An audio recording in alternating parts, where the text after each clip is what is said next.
Hello students, तो एक question उठाते हैं ऑर्गेनिक केमिस्ट्री का। आसान सा क्वेश्चन है, टफ नहीं है, आसान सा क्वेश्चन है। कॉलम मैचिंग है, column first and column second, ठीक है ना। ये कुछ रिएक्शन करवाई गई हैं, ये उनके प्रोडक्ट्स लिखे हुए हैं, ठीक।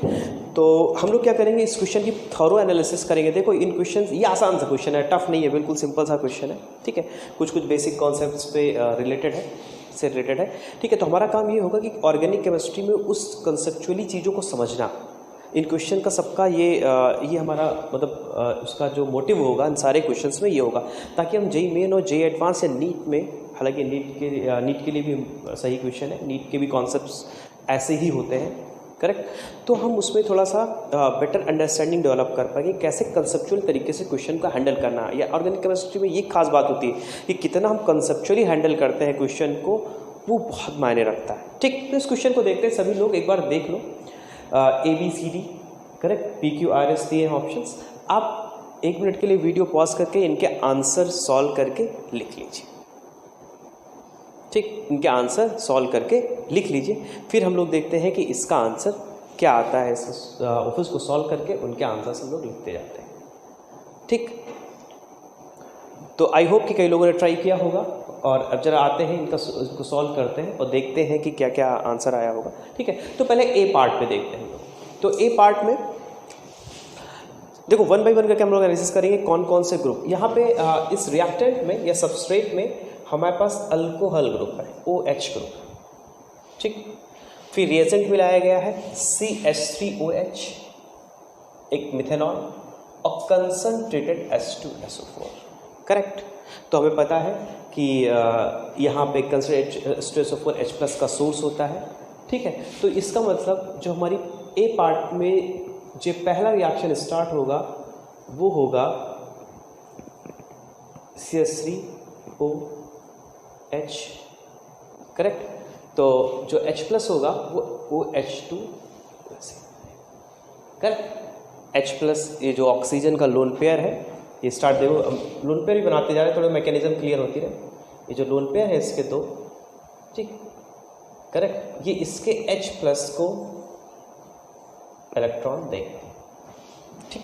देखो इलेक्ट्रॉन का मूवमेंट बहुत इंपॉर्टेंट होता है। जब ऑर्गेनिक केमिस्ट्री पढ़ते हो तो आपको इलेक्ट्रॉन मूवमेंट एकदम सटीक आना चाहिए, करेक्ट। यानी ये H+ को दे। अगर इन अदर वर्ड्स हम लोग ये भी देख सकते हैं कि ये this is acting as a base and this is acting as an acid, right. H+ is an acid, right, correct. तो OH2+, हमें पता है कि OH2+ ये एक अच्छा लिविंग ग्रुप होता है। एक्चुअली वाटर एक अच्छा लिविंग ग्रुप होता है, ठीक। अब क्योंकि ये हमारा टर्शरी सेंटर है, ठीक। और यहाँ पर न्यूक्लियोफाइल मेरा CS न्यूट्रल न्यूक्लियोफाइल है। याद रखना, अगर ये पहली चीज़ वैसे देख के लगा कि अगर टर्शरी सेंटर है, ठीक, और एक लिविंग ग्रुप लगा हुआ है, ठीक, तो एक कार्बोकैटायन बनाएगा, SN1 पाथवे को फॉलो करने की कोशिश करेगा, करेक्ट। अच्छा, यहाँ पे अगर टर्शरी सेंटर होता और अगर हमने यहाँ देखो, कहता ना कई बार SN1 SN2 had it been a secondary centre, let's say उन्होंने आपको ये दिया होता, या ये सिचुएशन हो। देखो मैं एनालिसिस भी करते जा रहा हूँ ताकि आप लोग क्लियर हो जाए कहीं अगर मिस्टेक हो। लेट्स से OH2+, तब इस केस में एक सेकेंडरी सेंटर है। अब इस पे SN2 भी हो सकता था, SN1 भी हो सकता था, तो ये डिपेंड करेगा। अब जब कभी ऐसे फंस जाओ तो न्यूक्लियोफाइल वगैरह चेक करो, ठीक है ना। हालांकि यहाँ पे न्यूट्रल न्यूक्लियोफाइल था, याद है ना। Nucleophile usually they are weak nucleophiles, correct. और वो SN1 को फॉलो करते हैं, यानी उनका वो इलेक्ट्रोस्टैटिक अट्रैक्शन नहीं क्रिएट कर पाते, तो इलेक्ट्रोस्टैटिक गवर्न नहीं होती वो रिएक्शंस, ठीक है ना।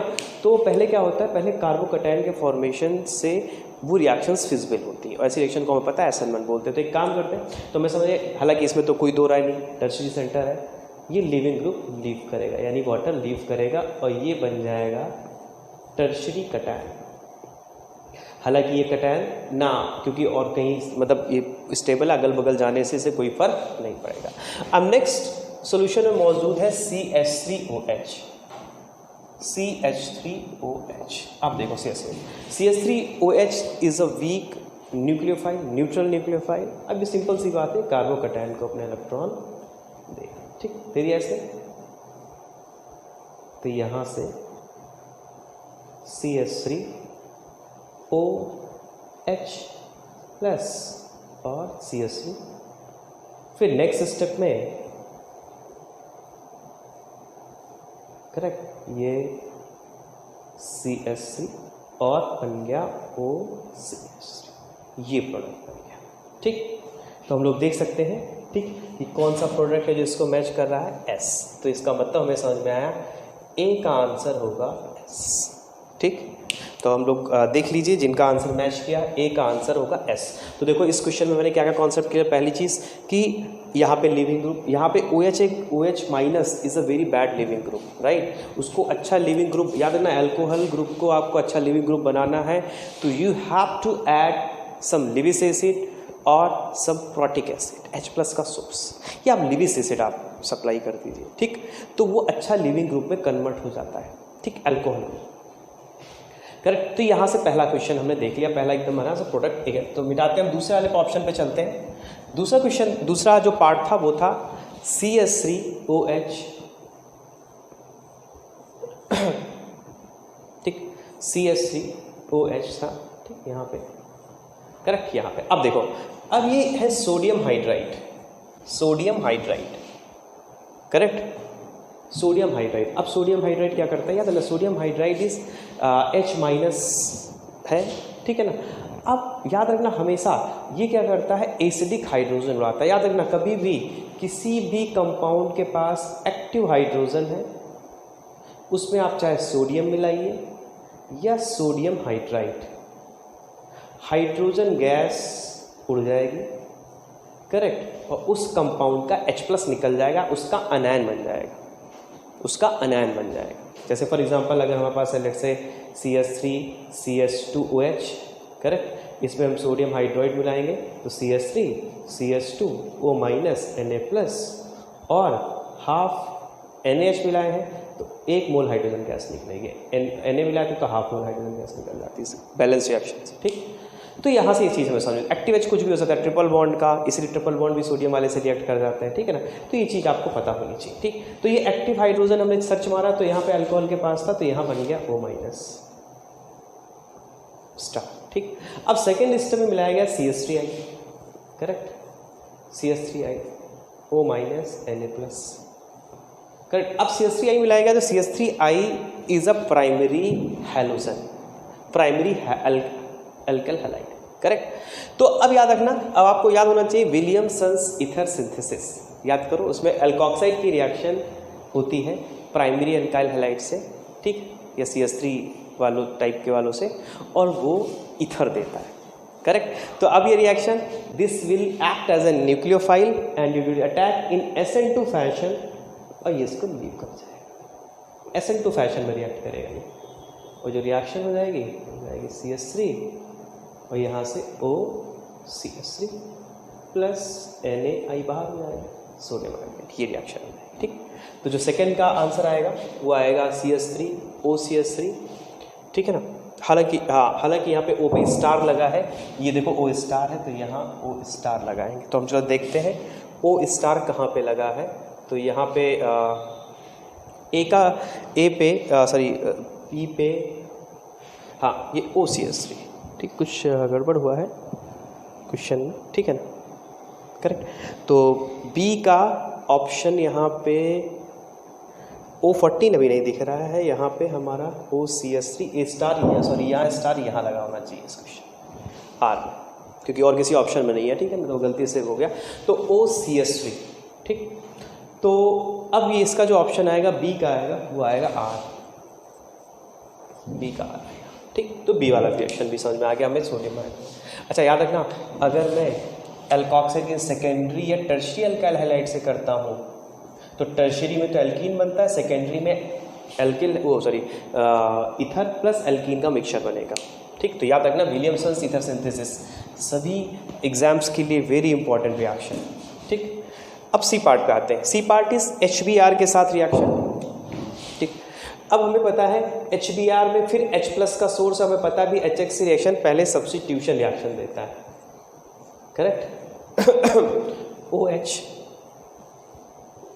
अगर मैं इसकी रिएक्शन कराऊंगा तो H+ Br- पहले AH+ हम लोग को सभी लोग को पता है, ठीक।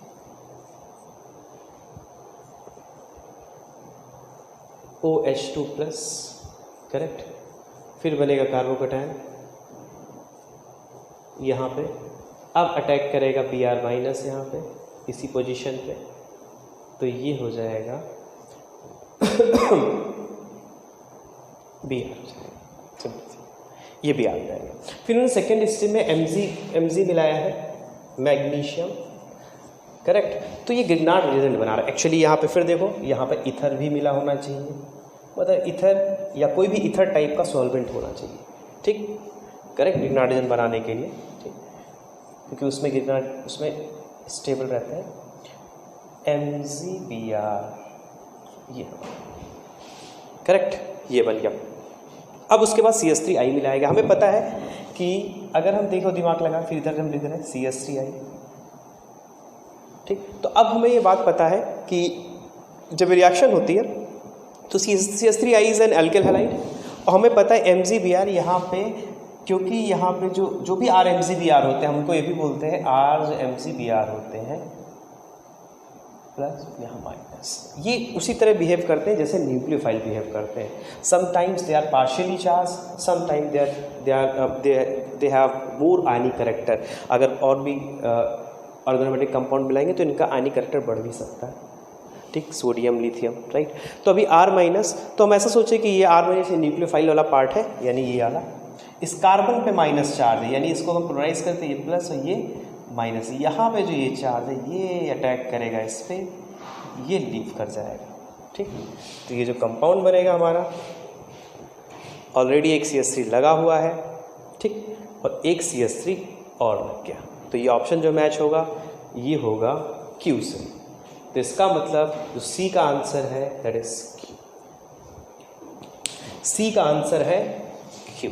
आई होप कि सबको समझ में आ रहा है कि कॉन्सेप्ट क्या क्या इन्वॉल्व हो रहा है। देखो यहाँ पे कॉन्सेप्ट समझना इंपॉर्टेंट है।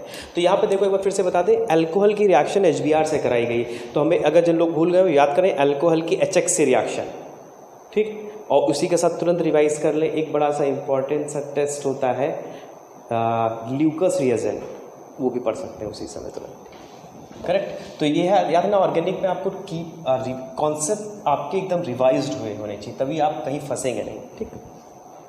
डी पार्ट पे आते हैं। डी पार्ट इज ये क्वेश्चन, फिर सोडियम मिलाएगा। अभी जस्ट थोड़ी देर पहले भी कि किसी भी एक्टिव एच में अगर हम सोडियम मिलाते हैं तो हाइड्रोजन गैस उड़ जाती है, तो इस क्वेश्चन में भी देखो CH3 और यहाँ पे हो गया O माइनस Na+, करेक्ट। फिर मिलाया गया आपको CH3I। तो ये सिंपल सा क्वेश्चन, ये जस्ट अभी डिस्कस किया हमने वही है, ठीक। ये इधर किया, ये इधर से रिएक्शन, बस एक ये है कि वहाँ पे आइसोटोपिक लेबल्ड हो जाएगा, प्रोडक्ट नीचे लिख दे रहा हूँ, ठीक। CH3 O CH3 और यहाँ पे लग गया स्टार, करेक्ट। तो ये प्रोडक्ट बनेगा, ठीक है ना, O CH3 स्टार, ठीक। तो अब हमारे पास S पे, ठीक है ना, अच्छा O CH3 star, okay, O CH3 star, ठीक। तो इसका आंसर आएगा जो यहाँ पे O पे लेबल्ड है, सॉरी O14 CH3,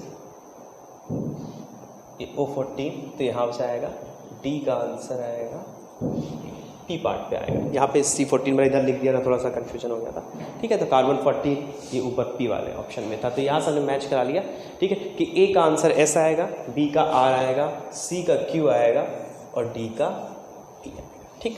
तो हम लोग जब भी ऑर्गेनिक केमिस्ट्री पढ़े ना, तो इधर याद रखना कि हर बहुत अच्छे तरीके से उसको रिवाइज, जिसमें आप एरर भी निकाल सकते हैं। अगर आप बहुत अच्छा कंसेप्चुअली पढ़ते हैं तो आपको बहुत अच्छे से दिख जाएंगी चीज़ें कि रिएक्शन कैसे हो रहे हैं, प्रोडक्ट कैसे बन रहे हैं और क्यों बन रहे हैं। याद है ना, ऑर्गेनिक में कई बुक्स पे बहुत गलत आंसर्स दिए होते हैं, ठीक है। यूजुअली बहुत सारी बुक होता है एक दूसरे पे अपोजिट व्यूज़ होंगे, ठीक है। बट आप अगर अच्छे से जब भी IIT JEE नीट या एम्स या किसी भी एग्ज़ाम में, JEE मेन में क्वेश्चन जब पूछे जाते हैं तो टू द पॉइंट और एकदम करेक्ट क्वेश्चन पूछे जाते हैं, तो उनमें कहीं ऐसा एम्बिग्यूटी नहीं होती। तो ये जरूरी नहीं कि आप बहुत सारे एक्सेप्शन पढ़ो ऑर्गेनिक में, ये करो, आपको सिंपल अपने कॉन्सेप्ट स्टैक पे रखने, चीज़ों को बहुत ध्यान से देखने, बस आपका आंसर